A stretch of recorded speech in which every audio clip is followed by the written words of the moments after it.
21 ના રોજ ફરિયાદી દીપકભાઈ ઉત્તમભાઈ પટેલ એ આવી અને ફરિયાદ આપેલી હતી વાપી ટાઉન પોલીસ સ્ટેશનની અંદર કે તેઓની ગાડી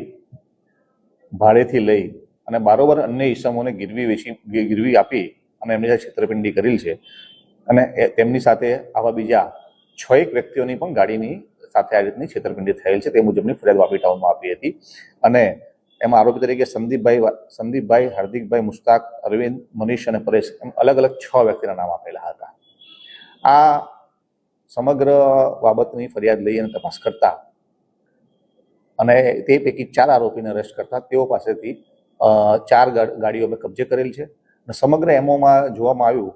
તો આ જે આરોપીઓ છે એકબીજાની મદદગારીથી પોતે અલગ અલગ કંપનીઓની અંદર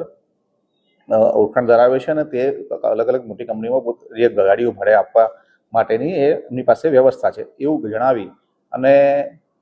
લોકોને છેતરી અને એમની પાસેથી ગાડીઓ ભાડે મેળવતા હતા અને વાપી ટાઉનની અંદર ગોવિંદા કોમ્પ્લેક્સમાં આવેલી એક દુકાનની અંદર એની સાથે ભાડા કરાર કરતા હતા અને વિશ્વાસમાં લઈ અને અલગ અલગ ભાડું, કોઈ ગાડીને 30,000, 40,000 એમ અલગ અલગ ભાડા કરારથી ગાડી મેળવી અને આ ગાડી કોઈ કંપનીમાં ન મૂકતા બારોબાર અન્ય ઈસમોને એ ગીરવેથી ભાડે આપી દેતા હતા અને જ્યારે પાછું ભાડું ચૂકવવાનો પ્રશ્ન આવે જ્યારે મહિને ત્યારે કોઈને કોઈ બહાના હેઠળ એક કે બીજા બહાના હેઠળ ભાડું પણ ચૂકવતા નહોતા. તેઓનો સ્પષ્ટપણે ઈરાદો છેતરપિંડી કરી ગાડી મેળવી અને આ લોકોને ઠગવાનો હતો. આ બાબતની અત્યારે તપાસ કરવામાં આવી રહી છે. આરોપીને અરેસ્ટ કરવામાં આવે છે 4, બાકીના આરોપીની શોધખોળ ચાલુ છે અને અત્યારે જણાતા ટોટલ જે અત્યારે આરોપી જે 5 આપણે અરેસ્ટ કર્યા છે એ મુજબ તપાસ કરતા એ મુજબ કુલ જે નામજોગ 6 આરોપી વિરુદ્ધ ફરિયાદ હતી 5 આરોપીને અરેસ્ટ કરવામાં આવેલ છે. ઓલરેડી 4 જે ગાડીઓ છે એ રિકવર કરવામાં આવી રહી છે, બાકીની 2 ગાડીઓ છે એની અત્યારે તપાસ ચાલુમાં છે. વધુમાં ફરિયાદ દાખલ થયા બાદ